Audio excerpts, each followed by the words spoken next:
India आघाडीत मोठी फूट पडण्याची शक्यता आहे, कारण डीएमके काँग्रेस सोबत संसदेत बसणार नाही. संसदेतील आसन व्यवस्था बदलण्याची मागणी करण्यात आलेली आहे. कनिमोळी यांचं लोकसभा अध्यक्षांना त्या संदर्भातलं पत्र सुद्धा पाठवण्यात आलेलं आहे. ही सगळ्यात मोठी बातमी आपण आत्ताच्या क्षणाची पाहतोय. इंडिया आघाडीत मोठी फूट पडण्याची यामुळे शक्यता वर्तवली जाते, कारण डीएमके काँग्रेस सोबत संसदेत बसणार नसल्याचं कळतं आहे. कारण तमिळनाडूत सत्ता स्थापनेचा पेच कायम असताना टीव्हीके सोबत काँग्रेसनं पाठिंबा दिलेला होता. मात्र आता संसदेतील आसन व्यवस्था बदलण्याची मागणी डीएमके कडून करण्यात आलेली. या संदर्भात ताजे अपडेट देत आहेत आपल्या प्रतिनिधी उर्वशी खोणा. उर्वशी, काय नेमकं? नक्कीच बघितलं आपण जर तर मोठ्या प्रमाणात फूट दिसून आली आहे असं समजून येत आहे. इंडिया आघाडीमध्ये ही मोठी फूट आहे असं समजतं आहे.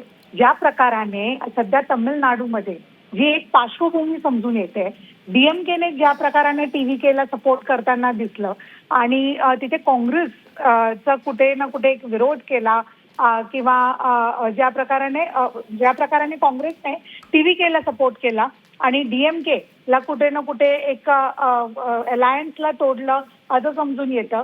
तिथे डीएमकेने आता हा कॉल घेतलाय. कनिमोझी जी पार्टी लीडर आहे तिथे फ्लोर लीडर आहे, त्यांनी ओम बिर्ला जे लोकसभाचे अध्यक्ष आहेत त्यांना पत्र लिहून हे सांगितलं. ओम बिर्ला जे लोकसभाचे अध्यक्ष आहेत त्यांना पत्र लिहून हे सांगितलंय की आता आम्ही जे आहे काँग्रेस बरोबर जे आहेत बसणार नाही. आणि बरोबरच हे पण सांगितलं की कशा प्रकाराने पुढे जे आहे सीटिंग अरेंजमेंट्स आता चेंज करावी, हे सुद्धा महत्त्वाचं आहे. हे सुद्धा त्यांनी जे आहे सांगितलं आहे. आता सध्याची जी स्थिती दिसून येत आहे, कनिमोझी सकाळपासून त्या बैठकीत पण बसत नव्हते. ज्या वेगळ्या वेगळ्या बैठकी बोलवल्या गेलेले ते नाराज होते. ज्या प्रकाराने डीएमके आणि AIADMK एकत्र येणारे अशा वृत्त सुरू होते. पण त्याच दरम्यान आता कनिमोझी आणि पूर्ण डीएमकेने हा एक कॉल घेतला आहे, जिथे आता ते काँग्रेस बरोबर बसणार नाही. म्हणजेच इंडिया आघाडीमध्ये मोठी फूट अशी दिसून येते आहे. ज्या प्रकाराने काँग्रेसने कॉल घेतला, काँग्रेसने डीएमकेला कुठे जे आहे आपल्या लूपमध्ये पण ठेवलं नाही आणि टीव्हीकेला फुल मेजर सपोर्ट केलं. त्यात कुठे ना कुठे डीएमकेला जे आहे चुकीचं वाटलं आणि म्हणून डीएमकेने आता हा स्टेप घेतला आहे. निश्चित उर्वशी, आपण जर पाहिलं तर काँग्रेसनं पूर्ण पाठिंबा जो आहे तो तमिळनाडूमध्ये टीव्हीकेला दिला आणि त्यानंतर सुद्धा बहुमतासाठी काही आमदार कमी पडत होते. एक आकडा 118चा जो आकडा आहे तो कमी पडत होता मतात आणि त्यासुद्धा नंतर डीएमके आणि AIADMK हे आता एकत्र येऊन सरकार स्थापन करण्याची शक्यता कुठेतरी वर्तवली जाते आणि त्याआधीच डीएमकेने काँग्रेससोबत संसदेत बसणार नाही असं स्पष्ट करून टाकलंय.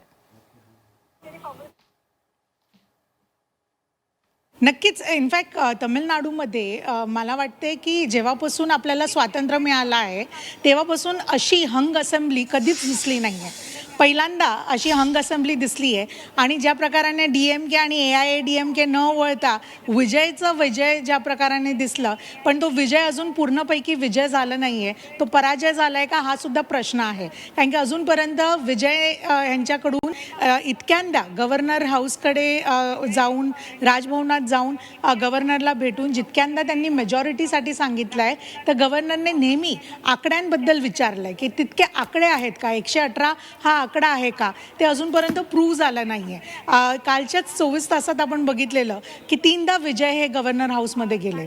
पण आणि आता विजयला पण लेफ्ट आणि CPIM आणि बाकीचे जे दुसरे पार्टी आहेत, म्हणजे AIADMK आणि DMKला सोडून जे दुसरे पार्टी आहेत ते सगळे पण अजूनपर्यंत पूर्ण सपोर्ट करत नाही. म्हणून अजून काहीच स्पष्टता आली नाही आहे की नेमकं आता तमिळनाडूमध्ये होणार काय आहे. विजयचा विजय आकड्यांमध्ये पूर्णपैकी दिसून येत नाही आहे. म्हणून मॅन्डेट पूर्ण असली तरी ती एकदम क्लिअर मेजॉरिटी आणि मॅन्डेट नाही आहे, हे सुद्धा क्लिअर आहे. इनफॅक्ट मला मणिकम टागोरचा एक ट्विट रुबिना दिसतंय, जिथे मणिकम टागोर हे सांगते की काँग्रेस अजिबात काँग्रेसला चुकीचं वाटत नाही आहे टीव्हीकेला सपोर्ट करायला, विजयला सपोर्ट करायला.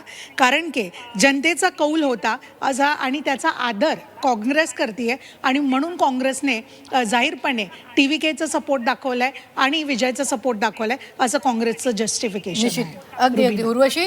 धन्यवाद ताजे अपडेट देण्यासाठी. आम्ही वेळोवेळी तुमच्याकडून या संदर्भातले ताजे अपडेट घेत राहणार आहोत. तुर्तास आपण पाहतोय सध्या इंडिया आघाडीत मोठी फूट पडण्याची शक्यता वर्तवली जाते. डीएमके काँग्रेस सोबत संसदेत बसणार नाही असं स्पष्ट करण्यात आलंय. संसदेतील आसन व्यवस्था बदलण्याची मागणी सुद्धा आता डीएमके कडून करण्यात आलेली आहे. कनिमोळी यांनी लोकसभा अध्यक्षांना त्या संदर्भातलं पत्र दिलेलं आहे.